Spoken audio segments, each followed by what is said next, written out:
बच्चों नमस्ते। मैं जय कोचिंग क्लास से सबलोनाथ आपको क्लासेस नीट का लेके आया हूं, जो सब्जेक्ट है जूलॉजी। तो आज जूलॉजी के बारे में चर्चा करते हैं।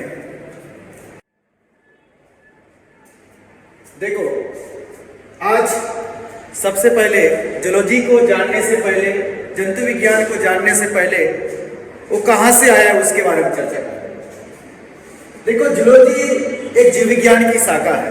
तो चलो जीव विज्ञान के बारे में पहले जानते हैं। जीव विज्ञान की वह शाखा है जिसमें जीवित जीवों का अध्ययन किया जाता है। उसी को ही क्या कहते हैं? जीव विज्ञान कहते हैं। Biology is the branch of science in which living organism are studied, जिसमें लिविंग ऑर्गेनिज्म या जीवित जीवों का अध्ययन किया जाता है। उसी को हम लोग क्या बोलते हैं? बायोलॉजी। फिर बायोलॉजी जीव विज्ञान का पिता यानी Aristo, father of biology Aristotle. Biology शब्द एक ग्रीक शब्द से लिया गया है। Biology is the divert from Greek word, जो कि दो शब्दों से मिलकर बना है। बायो यानी लिविंग ऑर्गेनिज्म,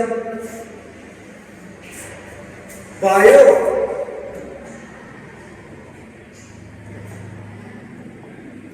यानी लिविंग ऑर्गेनिज्म और लॉजी यानी स्टडी। जहां पर आपको कहीं भी लॉजी वर्ड दिखा, यह समझ लेना कि बच्चों ये कौन सा वर्ड है? ग्रीक वर्ड है। ओके, यानी बायो यानी लिविंग ऑर्गेनिज्म, लॉजी यानी स्टडी। तो जिसमें लिविंग ऑर्गेनिज्म का स्टडी किया जाता है वही क्या कहलाता है? बायोलॉजी। जिसमें जीवित जीवों का अध्ययन किया जाता है उसी को क्या कहते हैं हम लोग? बायोलॉजी, जीव विज्ञान। फिर हम लोग जीव विज्ञान को दो भागों में बांटते हैं। कितने भागों में बांटते हैं? दो भागों। Biology is the divided into two part, botany यानी वनस्पति विज्ञान,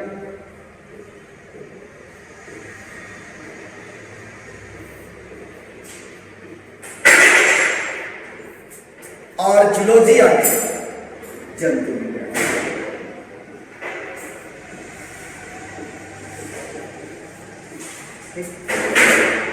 ओके,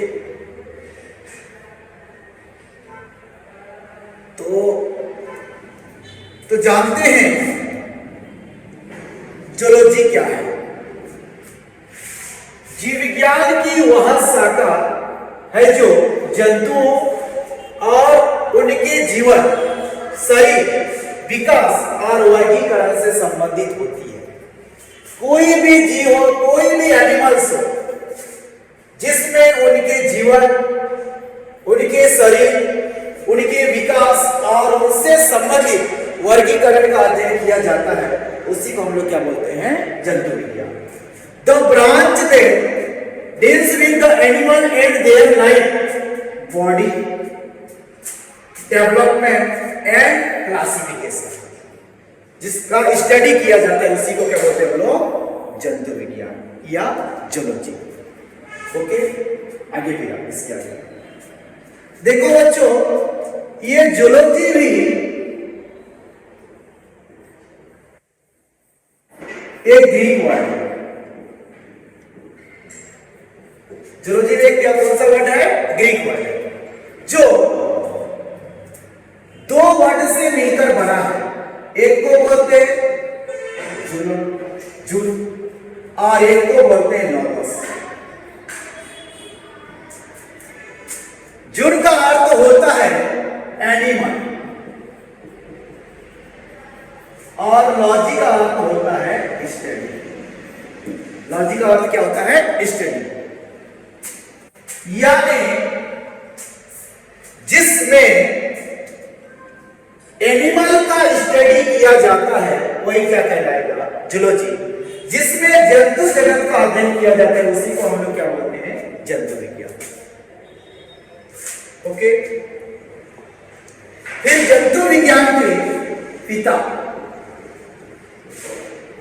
जंतु विज्ञान का भी पिता यानी किसको मानते? अरस्तु। जंतु विज्ञान के भी पिता हम लोग किसको मानेंगे? अरस्तु यानी एरिस्टोटल। फादर ऑफ जूलॉजी भी अरिस्टोटल, जंतु विज्ञान के पिता भी कौन है? अरस्तु। समझ आया क्या था? आगे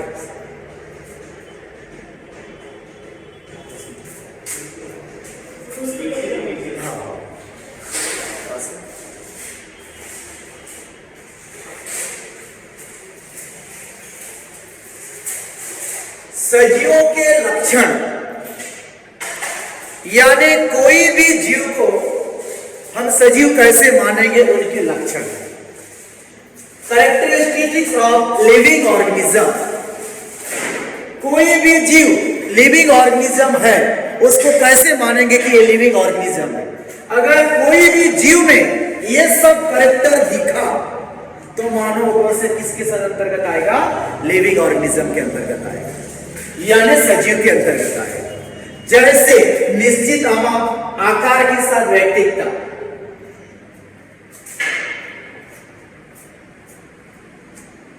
कोई भी जीव को हम सजीव कैसे मान सकते हैं? कोई भी जीव को हम लिविंग ऑर्गेनिज्म कैसे मान सकते हैं? उनके लिए स्पेशल एक कैरेक्टर, अगर ये सब कैरेक्टर दिखा यानी उसको हम लोग किसके अंतर्गत मानेंगे? लिविंग ऑर्गेनिज्म के अंतर्गत मानेंगे, सजीव के अंतर्गत मानेंगे। जैसे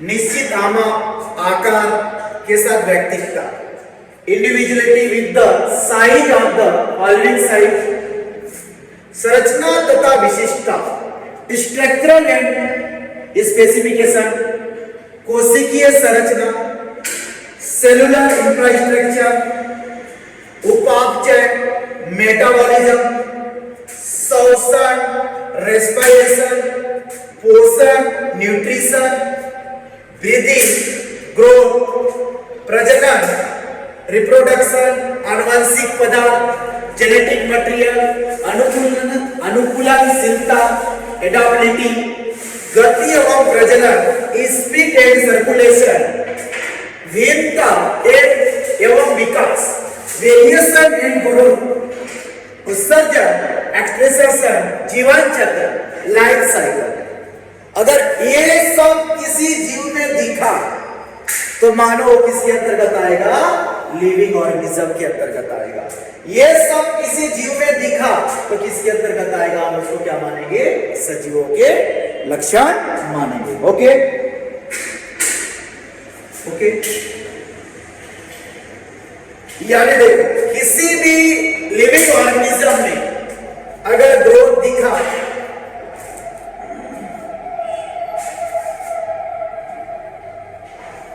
अगर ग्रोथ है, उसमें ग्रोथ दिखा तो समझ लेना वो किसके अंतर्गत आएगा? Living organism. किसी जीव में न्यूट्रिशन दिखा, पोषण करने की क्षमता दिखा तो किसके अंतर्गत आएगा? सजीव के अंतर्गत आएगा, लिविंग ऑर्गेनिज्म के अंतर्गत आएगा। किसी जीव में मूवमेंट या गति करने की क्षमता है तो किसके अंतर्गत आएगा? लिविंग ऑर्गेनिज्म के अंतर्गत आएगा, सजीव के अंतर्गत आएगा। किसी अंतर्गत मेटाबॉलिज्म यानी उपापचय करने की शक्ति है तो किसके अंतर्गत आएगा? लिविंग ऑर्गेनिज्म, सजीव के अंतर्गत आएगा। किसी जीव में रिप्रोडक्शन करने की शक्ति है, रिप्रोडक्शन करने का पावर है तो किसके अंतर्गत आएगा? लिविंग ऑर्गेनिज्म के अंतर्गत आएगा, सजीव के अंतर्गत आएगा।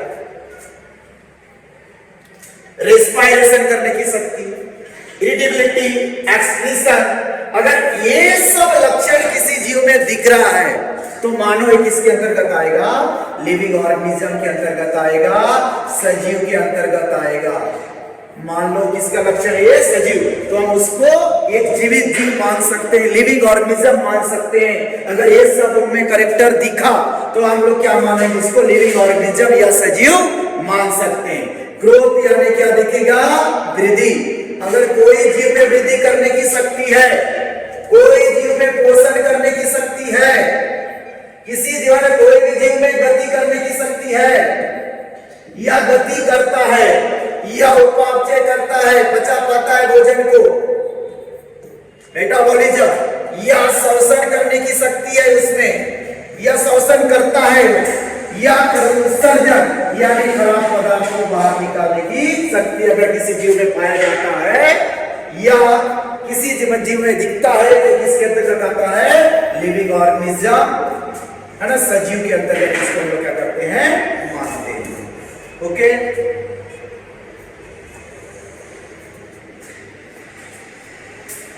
वर्गीकरण के प्रकार, टाइप्स ऑफ क्लासिफिकेशन।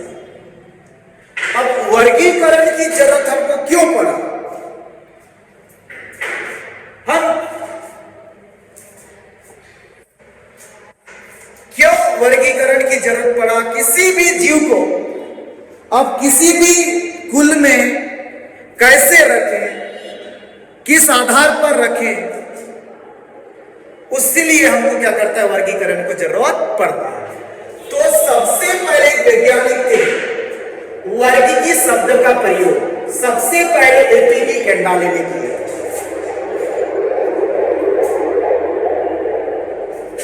वर्गीकी की मतलब क्लासिफिकेशन या वर्गीकी शब्द का प्रयोग सबसे पहले किसने किया था? एपीडी कैंडाले ने किया।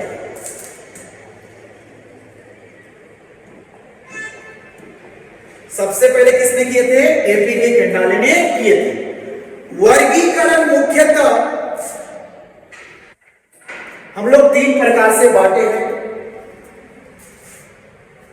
एक कृत्रिम वर्गीकरण प्रणाली, आर्टिफिशियल सिस्टम ऑफ क्लासिफिकेशन। दूसरा प्राकृतिक वर्गीकरण प्रणाली, नेचुरल सिस्टम ऑफ क्लासिफिकेशन। तीसरा जातिवृत्ति वर्गीकरण प्रणाली, फिजियोजेनेटिक सिस्टम। यानी हम लोग वर्गीकरण तीन को बेस मानकर हम लोग क्या किए हैं? वर्गीकरण किए हैं। एक आर्टिफिशियल सिस्टम ऑफ क्लासिफिकेशन, एक नेचुरल सिस्टम ऑफ क्लासिफिकेशन, एक फिजियोजेनेटिक क्लासिफिकेशन। जातिवृत्ति वर्गीकरण प्रणाली, कृत्रिम वर्गीकरण प्रणाली और प्राकृतिक वर्गीकरण प्रणाली। देखो, कृत्रिम को बेस मानकर आर्टिफिशियल को, जैसे अरस्तु ने जो वर्गीकरण किए हैं, अरस्तु का जो क्लासिफिकेशन है वो किसके अंदर, कौन से वर्गीकरण या कौन से क्लासिफिकेशन है? कृत्रिम वर्गीकरण। थियोक्रेटस जो वनस्पति जगत का पिता है, फादर ऑफ बॉटनी, उनका भी जो वर्गीकरण है वो किसके अंतर्गत आता है? कृत्रिम वर्गीकरण के अंतर्गत। लिनियस का सिस्टम जो उन्होंने कृत्रिम वर्गीकरण के अंतर्गत तो आता है, साथ ही साथ लिनियस ने अपनी प्रणाली को लैंगिक प्रजनन के नाम से भी जाना। Linnaeus system is cannot is sexual reproduction, यानी सेक्सुअल रिप्रोडक्शन के बेस पर भी लिनियस ने क्या किया? क्लासिफिकेशन किया। ओके, फिर प्राकृतिक वर्गीकरण, नेचुरल सिस्टम ऑफ क्लासिफिकेशन, जैसे एंडरसन का सिस्टम, बेंथम या मुंगर का सिस्टम, स्टोलर का सिस्टम, ये सब प्राकृतिक वर्गीकरण के अंतर्गत आता है। इन्होंने प्राकृतिक को बेस मानकर, नेचुरल को बेस मानकर इन्होंने क्या किया? वर्गीकरण किया जीव का। उसी प्रकार जाति वृत्ति वर्गीकरण की प्रणाली, फिजियोजेनेटिक सिस्टम, फिजियोजेनेटिक सिस्टम को इन्होंने फिजियो मतलब जाति को बेस मानकर वर्गीकरण किया। एंगलर एंड प्रांटल का सिस्टम, हचिंसन का सिस्टम, तत्वजन का सिस्टम और क्लैडिस्टिक का सिस्टम, एक इसके अंतर्गत आएगा, जाति वृत्ति वर्गीकरण के अंतर्गत आएगा। ओके, यहां तक समझ आया बच्चों? Thank you.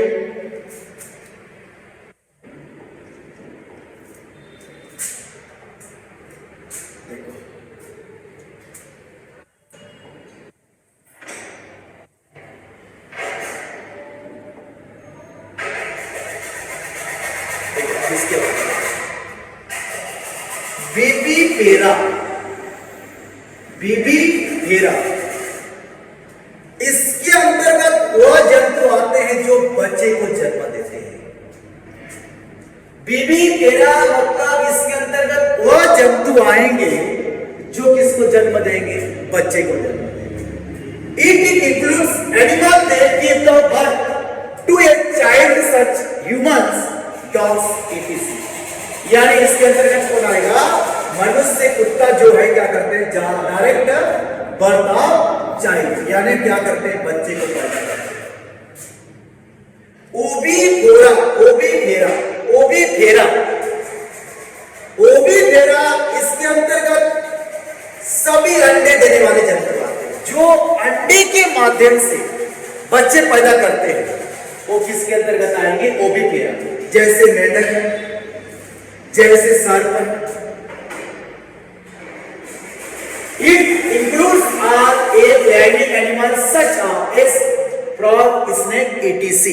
यानी स्नेक्स, फ्रॉग्स, ये सब क्या होते हैं? किसके अंतर्गत शामिल किया गया है? ओबीफेरा के अंतर्गत शामिल किया गया है। सबसे पहले जाति शब्द की अवधारणा, स्पीसीज वर्ड की कंसेप्ट प्रस्तुत की तरफ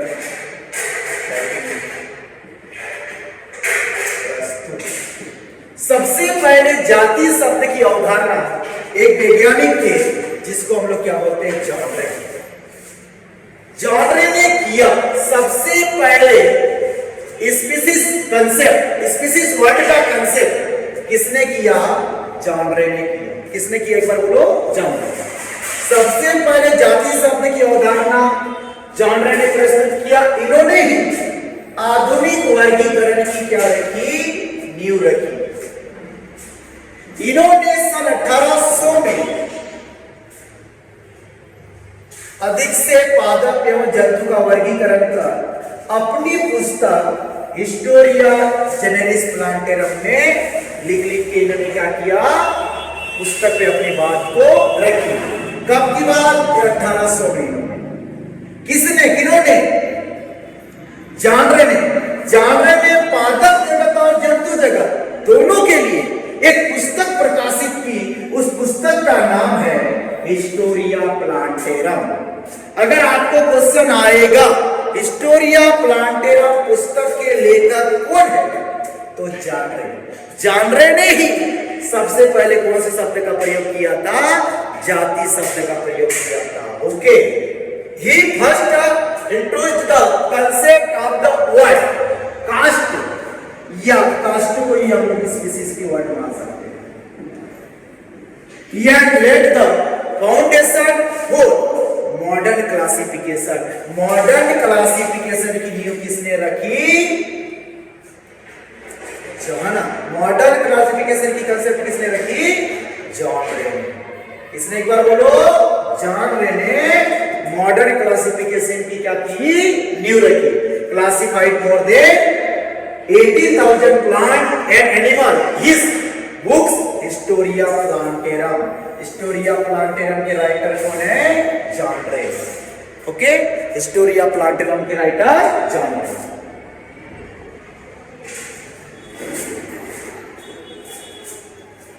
जीवन चक्र यानी लाइफ साइकिल, किसी भी जीव की एक प्रजननीय पीढ़ी से दूसरी प्रजननीय पीढ़ी के बीच जितनी क्रमिक अवस्थाएं होती है, जितनी क्रमिक अवस्थाएं होती है, उन्हें ही एक साथ समेकित कर उस जीव का जीवन चक्र कहा जाता है।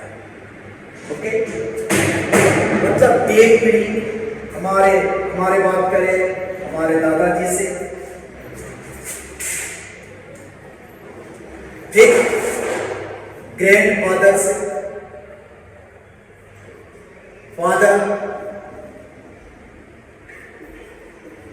फादर से हमसे आने वाला पीढ़ी, जो भी क्रमिक अवस्थाएं होगा वो क्या कहलाएगा?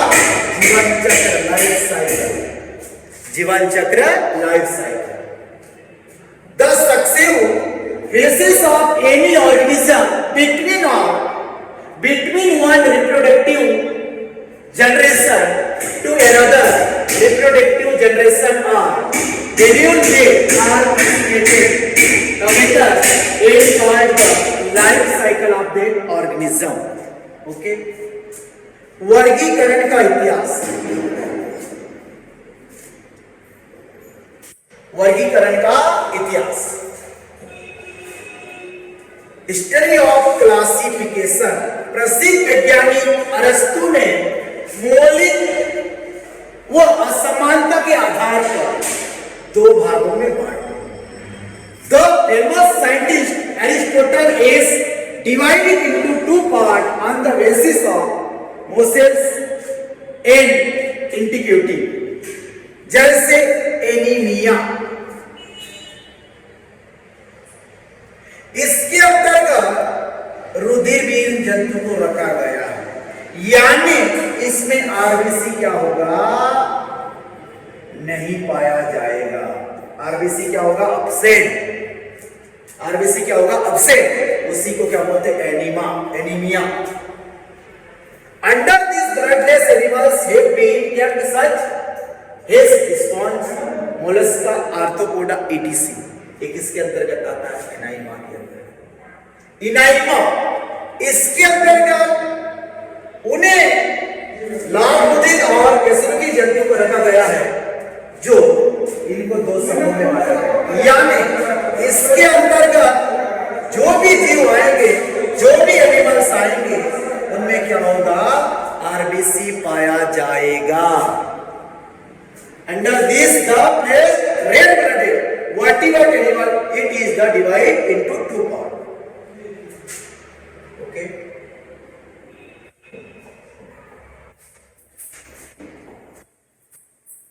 कैरोलस लिनियस को वर्गीकी का जनक माना जाता है।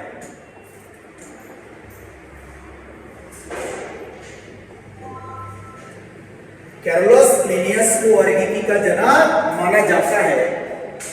इन्होंने अपनी एक पुस्तक सिस्टेमा नेचुरी में 4326 प्राणी जातियों को तथा अपनी दूसरी पुस्तक स्पीसीज प्लांटेरम में 5100 पादप जातियों का वर्गीकरण किया।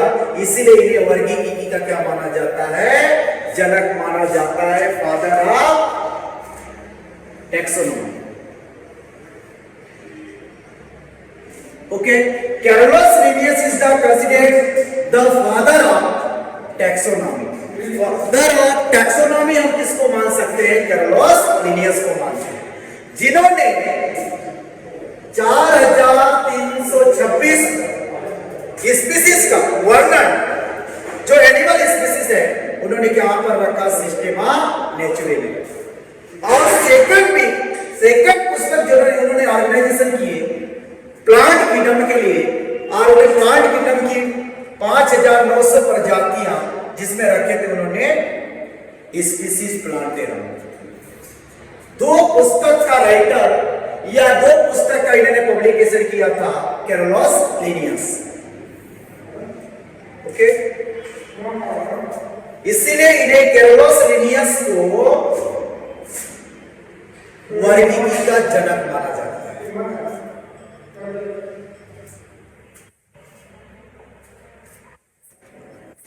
बायोनॉमिनियल नॉमेनक्लेचर यानी द्विनाम पद्धति।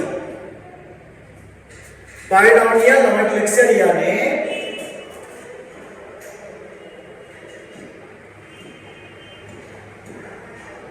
द्विनाम पद्धति। द्विनाम पद्धति, ओके। इस प्रणाली को सबसे पहले लिनियस ने बताया, Carolus Linnaeus. According to this method, the name of each organization will be made up to names such as Solenum tuberosa, from which its genus name Solenum and the species name tuberosa. तो बाइनॉमिनल बाइनॉमिक lecture, द्विनाम पद्धति किसने दिए थे? Carlos ने। जैसे आपने देखा होगा, जैसे आलू का जैसे हमने यहां पर लिखे हैं सोलेनम,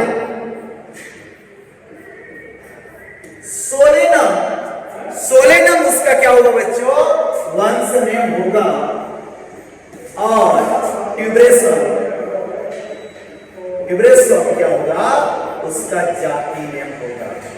कौन से नेम होगा एक बार बोलो? जाति नेम। यानी सोलेनम उसका स्पीसीज नेम और ट्यूब्रेसम उसका कौन सा नेम? Genus name. ओके। नए नाम हेतु नियम, नए नाम हेतु नियम ये बना है, कोई भी नाम क्या होना चाहिए? लैटिन में होना चाहिए। प्रत्येक नाम 3 से लेकर 12 अक्षरों का ही बना होना चाहिए। ठीक। नाम का उच्चारण सुगम होना चाहिए या जीव किसी ना किसी लक्षण पर आधारित होना चाहिए। यह 2 भाषाओं पर आधारित नहीं होना चाहिए, ओनली एक भाषाओं पर आधारित होना चाहिए। Okay. The rule name for the new name salt Latin is the name of 3 to 12 character. The treatment of the name salt with sugam, it is the salt be based on some further other characteristics of the organism. It doesn't have to be based on 2 languages. 2 languages बिल्कुल नहीं होना चाहिए। जो भी अपने नियम के अनुसार 2 शब्द में बिल्कुल भाषा नहीं होना चाहिए। ओके, थैंक यू बच्चों।